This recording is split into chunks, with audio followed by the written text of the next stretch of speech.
Faly-miarabanareo manaraka an'izao fijoroana vavolombelona izao ary ampanetretena no anaovana izany ho voninahitry ny Tompo Jesosy Kristy irery ihany ary fisaorana azy ny amin'ny fanovana izay nataony teo amin'ny fiainana.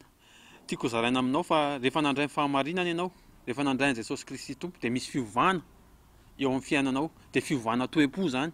Inona fiovana toe-po tsapako teo amin'ny fiainako tamin'ny nandraisako an'i Jesosy Kristy dia tena hoe lasa mitoetra amin'ny fatahorana an'Andriamanitra, lasa tena afaka tamin'ny fitiavam-bola, afaka tamin'ny fitiavam-bola. Taloha ahako tamin'ny fiainako taloha mahavita mandeha lavitra mihitsy ho an'ny vola, azakazaka ao aorianan'ny vola, manao kajikajy maro samihafa, tena miasa be ny saina, miantehitra amin'ny herin'ny tena, mihevitra ho mahavita tena, mihevitra ho mahavita azy, satria miazakazaka ao aorianan'ny vola. Kejainy ny fitiavam-bola, ny vola no manjaka ao am-po, ny vola no manjaka ao am-po. Ankoatran'izany ihany konkoa dia tena hoe miaina ao anatin'ny fiaina mandehandeha ho azy, tsisy fatahorana an'Andriamanitra, miaina tao anatin'ny kolikoly. Nanao an'ireny visite technique sans voir reny taloha ny tena, le tsy mitondra tomobila any amin'ny centre de contrôle technique, fa le mandoha vola kely dia manatitra taratasy dia vita ny visite technique. Dia lamindamina aorianan'izay, tsisy fatahorana an'Andriamanitra hoe dia tsy mety ange zao atao zao, satria kolikoly zao.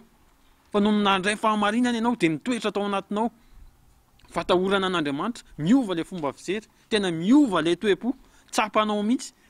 Fa namana vola ray sakosy ary ianao, namana vola ray trano ary ianao, tena zava-pony zany, tena tsapanao zany, tena tsapanao zany.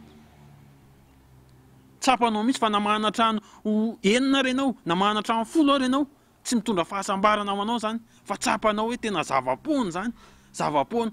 Ny tenin'Andriamanitra moa dia manambara mihitsy hoe fa mandalo zao tontolo zao sy ny filany, fa izay manao ny sitrapon'Andriamanitra maharitra mandrakizay. Raha taloha tena nandehandeha ho azy fotsiny, tena hoe izay daniny kibona atao, tsisy fatahorana an'Andriamanitra. Raha mahita olana amin'ny pôlisy dia manao an'le fifanarahana ambadika ireny, le avelao andeha. Raha mihaona amin'ireny fahaditserana an'ireny dia manao an'le mandoha vola kely mihoatra, ny taratasy raisina amin'io tsy mitovy an'le maro-bola apetraka akory. Fa rehefa tena nandray ny fahamarinana ianao, rehefa tena nandray an'i Jesosy Kristy ianao, dia ny fatahoan'Andriamanitra mibahana ao aminao, ary iny manakana anao, tsy hanao an'izany. Tsy azo aina mihitsy ianao namehitreritra an'izany fotsiny ary. Tsy azo aina akory ianao namehitreritra an'ilay tentation izay mety ho aroson'ny olona aminao ary. Fa satria niova le toe-po, niova le toe-po satria ny fahamarinana no toetra betsaka ao anatinao. Ny fahamarinana no miazona anao, ny fahamarinana no mifehy anao, ny fahamarinana no mitoetra ao anatinao. Zay le fiovana tena tiako zaraina, le fiovana toe-po mihitsy. Za zao tena hoe afaka tamin'ny fitiavam-bola, ny azakazaka tao aorianan'ny vola mihitsy, na nendrika vola, ny kajikajy. Tena reny le tanora manao an'izao reny hoe inona indray zao mandeha, zany mihitsy taloha. Inona indray zao mandeha, izay mahalala mahita an'izao tena mety ahita mihitsy hoe tena fa efa niova satria tsapanao fa tena zavatra tsy hitondra ninona ny vola, hitondra vao maika fahasaranana ary, hitondra adi-tsaina, ary mety hitondra anao anatin'ny fitaka, dia ny fiebebony zany, ny fizestiavana, fireharehana.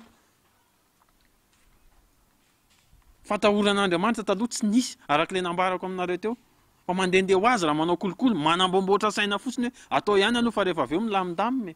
Rehefa manana fahamarinana ianao, tsy milamina ianao, na dia mahita an'ilay tentation fotsiny ary tsy milamina ianao, satria le fahamarinana ao anatinao tsy mamelanao andriandry, fa atao manosika anao hiala foana, manosika anao hiala foana, satria le fahamarinana ao anatinao tsy afaka mitoetra miaraka amin'ny maizina mihitsy.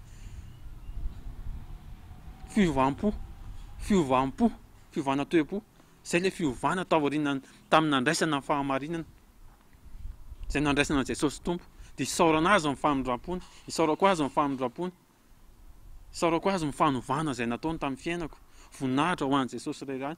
Zaraiko aminareo zao fijoroana vavolombelona zao, hiantsoko anareo, raiso ny fahamarinana. Jaona 4:14 miteny hoe hoy Jesosy taminy, izao no lalana sy fahamarinana ary fiainana, tsy misy makany amin'ny ray raha tsy amin'ny alalako. Raiso Jesosy, avelao ny maizina sy ny asany, fa raiso Jesosy, fa hitondra fanovana ho anao izy.